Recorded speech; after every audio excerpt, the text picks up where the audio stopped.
Bring an end to airborne contaminants in your car with the new cabin filter from Filterheads.com.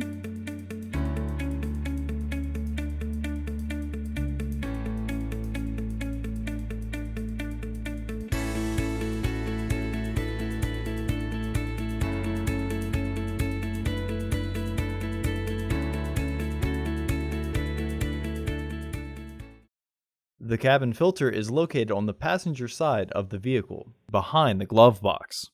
Open the glove box. Unhook the dampener arm.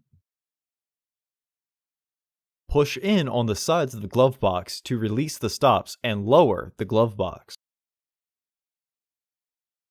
Unclip both sides of the housing cover to remove it. Remove the old filter from the housing and clean out any debris inside.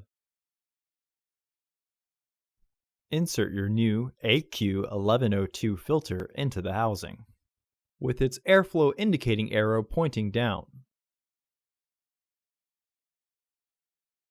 Reinstall the housing cover.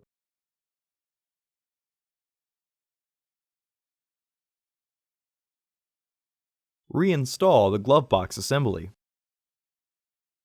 Hook the dampener arm back onto the glove box.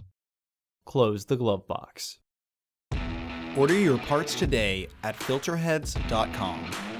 Also, please like our video and subscribe to our channel so you won't miss any new content.